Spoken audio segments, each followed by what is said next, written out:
100 meters of climbing, 103 kilometers of riding as they go up Groenlandberg. Very early on, Groenlandberg comes here. Yeah, that is significant for today's stage, is that the two big climbs come very early in the stage, and most likely we'll see the group split up a bit, but they might come back together after the climbs, and then the long drag towards the finish and a few kicks in the tail here. Quite steep, especially a climb up South Hill, just after South Hill, the third water point on the route. Very steep climb, then they head through to Tundi with this single track switchback climb, and then straight into the finish. Perfect timing, and it is a go for the Queen stage, the penultimate day of the Absa Quem Oak Valley to Oak Valley, 103 Bach and his partner have taken the sort of assume the leadership of the Centurion Vada squad. So we go to live pictures, not quite live because this is from earlier this morning. As you'll judge from the light there, I might tell you that it was about 7 degrees on the start line this morning. Clear skies, beautiful, crisp clear skies, but 6 or 7 degrees, very chilly indeed, but not all either. Yeah, fantastic imagery that we get out from the field, from these videographers and photographers. Page Eurosteel, you've got to commend these two South Africans. There are not too many South African teams in the mix here, but they've managed top 10 already. A little thinning going on there, and the pace that's being set. Canadale Factory Racing, well, they're having a tough old last couple of days. Manuel Fumik and his partner Henri Cavancini.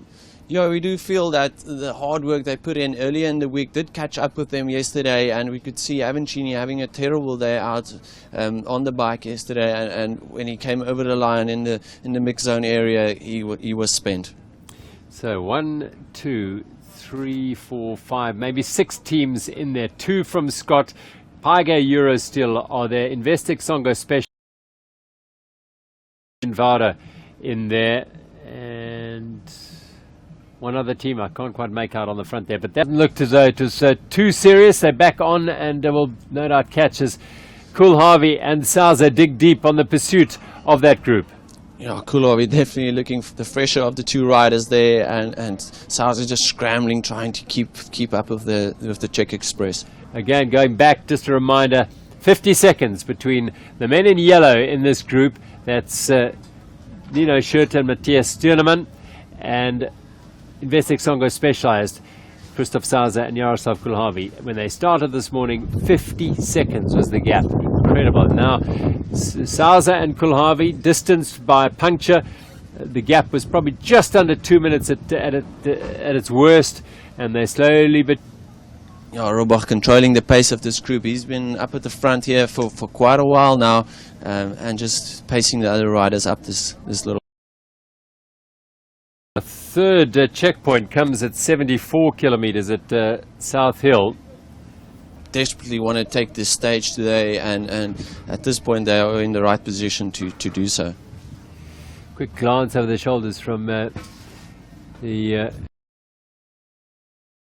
now it's down to 2. It looks like Centurion Vada dropping off. One man, I think it was, who has burnt his matches a little, and opportunity just to sit up and take a drink now for Knox and for Payers Leon. Yeah, definitely the elastic has snapped to Centurion Vada. Robach, although leading group, he had to drop back and try and help his partner. What was going to happen today. So there's the lead group. They've just gone underneath the N2, and they will be approaching Tundi. Past the orange, blue and green tractors and the bins. Those have been busy through the week, of course, Saturday today, so the farms are relatively quiet, the farm roads. A lot of the farmers still harvesting the area have pears and apples, and that is very important, taking on liquid. They know there's a mini water point coming up fairly soon. What would be the plan there? You would feel that Stürnemann, Schurter would want to look after him and say, look, you're going to have to stop and take something on here. Yeah, I know they regretted their decision on stage 1 not to take on any fluids at the last border point, and surely they won't make the mistake here today. They've got enough of a buffer over Investec Songo Specialized that would allow them to have a quick stop and take on some refreshments and send them on their way on to the last. It's about 13 k's from the finish. Riders have popped and lost it. There we go. That'll tell you a story. Sau's out the saddle, and it looks as though Kulharvi's almost soft pedaling as he goes through there. It's hard. This is dark times now for Investec Songo Specialized. Yeah, you can be sure that Sau's doing everything he can just to stay on the wheel of Kulharvi. Kulharvi, he knows his partner well. He would be looking back the whole time and trying to see how he's doing and how hard can he push him. But at this point, it looks like the elastic has snapped. Yeah, it's a brutally tough sport. Christoph Saaz has put themselves out there. Yes, they've had the in the week when in Hermanus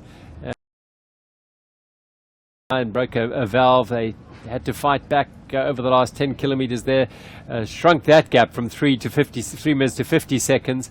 And again yesterday they had to make up almost to 2 minutes, and they finished 17 seconds down on Scotsram. Those in Plascon have done incredibly well to maintain their position. As I was saying a little earlier, Max Knox has been quite outstanding. Yeah, we see Matthias Sternemann at the front of this race. I think because of the race situation, he would be very confident at this point, and they know it's only a short little stretch through the finish and riding very positively. Believe it or not, that this is the first time that Nino Schurter has worn the yellow jersey at the Absa Cape Epic, in his 4th Absa Cape Epic.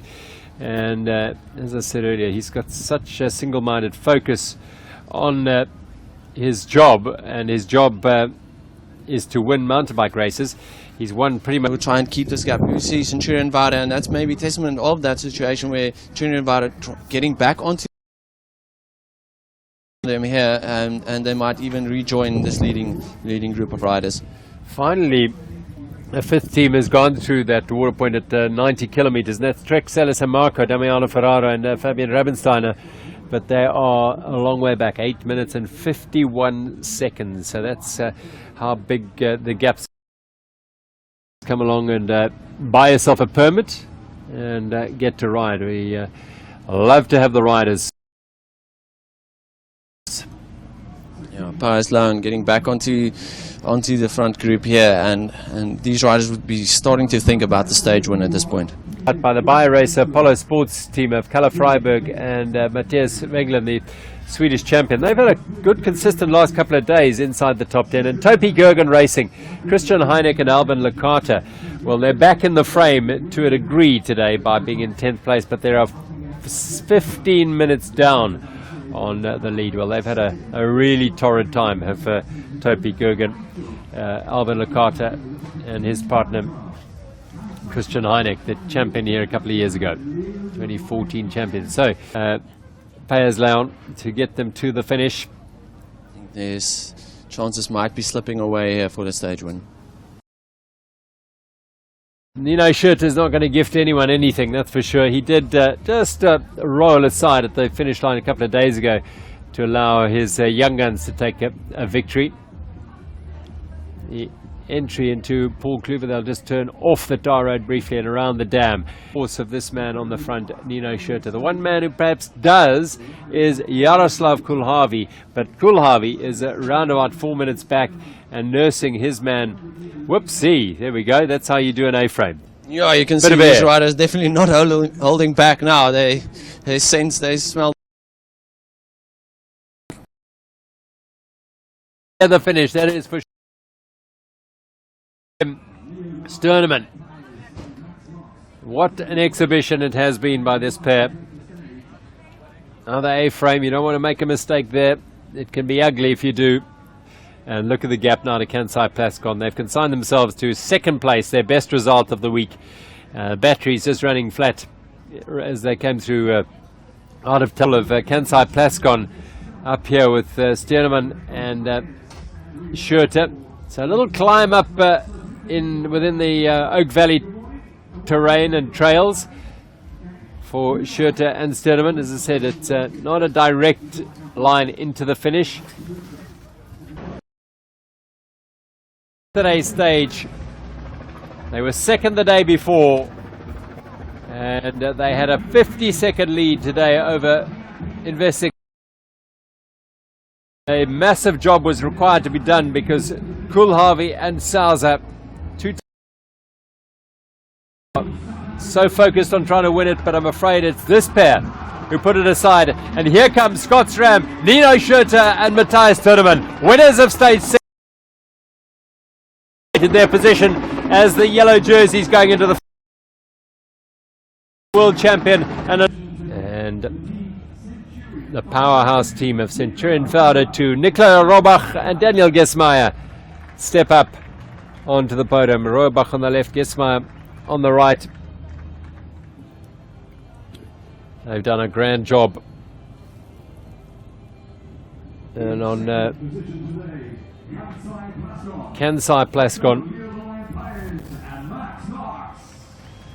Good job. South Africa and Colombia combine to step onto the podium here in second place. Knox just hitting the wall in the last 10 kilometers or so, but holding on to take second place.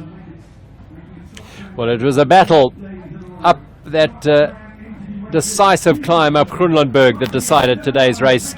And it ended up in victory for Matthias Turneman and the world and Olympic champion Nino Schurter. They're second in a row, third for the team in the week, and a fantastic ride. Yes, as Nino very quickly acknowledged, Christoph had the puncture, and that played into their hands today, no question about that. And the efforts that Sals had to put in to get back on terms didn't work, and he ran out of steam as well. Schurter hasn't, neither has Turneman, and they have taken their second stage win in a row.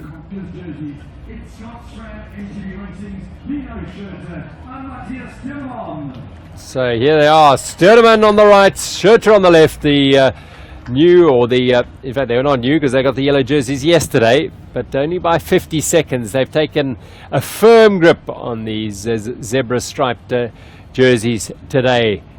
6 minutes and 49 seconds their advantage over Investec Songo Specialized, Christoph Sauser and Jaroslav Kulharvi. It means a lot to Nino Schurter. He's won everything in the sport there is to win, but this is one missing from his Palmares, and he's in pole position to make it all come true tomorrow at Val de Vie. So that's the podium. Now, the Absa Cape Epic, of course, is moving global, if you like. It's obviously a global event because the world comes here, but the Absa Cape Epic is going to the world. World Series is starting, and the first event earlier this year that was